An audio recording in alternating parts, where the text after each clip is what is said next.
కొంతమందికి స్వీట్ అంటే ఇష్టం, మరి కొంతమందికి హాట్ అంటే ఇష్టం. అయితే రెండిట్లో ఎక్కువ మంది ఇష్టపడేది మాత్రం స్వీట్లే. అందుకే పండగలకి పబ్బాలకి దేశమంతా స్వీట్ షాపులు కిటకిటలాడుతూ ఉంటాయి. ఇంట్లో ఏదైనా శుభకార్యం ఉన్నా సరే నోరు తీపి చేసుకోవడము, అందరి నోరు తీపి చేయడము మనకి వెనకమాల నుంచి వస్తున్న సాంప్రదాయం. అయితే ఇప్పుడు స్వీట్ల గురించి ఎందుకు ఇంతలా చెప్తున్నానంటే ఇదిగో ఈ వార్త చూడండి, మీకే అర్థమవుతుంది. రంగురంగుల స్వీట్లు, కమ్మటి మిఠాయిలు, అచ్చమైన నెయ్యి, స్వచ్ఛమైన పాలు అన్నట్టే చెప్తుంటారు అమ్ముకునేటోళ్ళు. కానీ ఎవరికి తెలుసు అందులో ఏం కలుపుతున్నారో? ఇక చూడర్రి, హైదరాబాద్ పట్టణంలో ఉన్న కొన్ని స్వీట్ షాపుల బండారం మొత్తం బయటపడ్డది. ఇప్పుడు పాలు లేకుండా పాలకోవ తయారవుతున్నదట, పాల పొడితోని అన్ని మిఠాయిలు తయారు చేస్తున్నారట.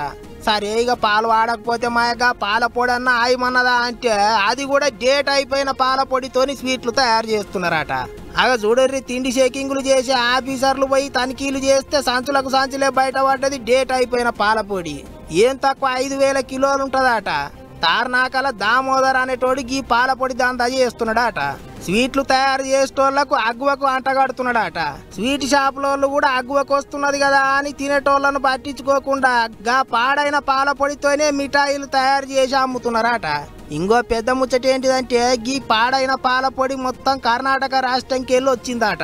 కర్ణాటక రాష్ట్ర సర్కారు క్షీర భాగ్య అనే పథకం పెట్టి బడి పొల్లగాండ్లకు పాల పొడి ప్యాకెట్లు ఇస్తున్నారు.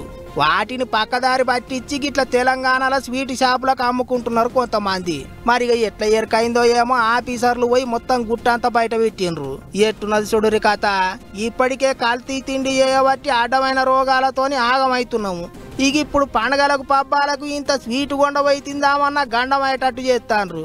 పాడగానాని కోపానికి వస్తున్నారు ఈ ముచ్చట చూసిన పట్నం పబ్లిక్.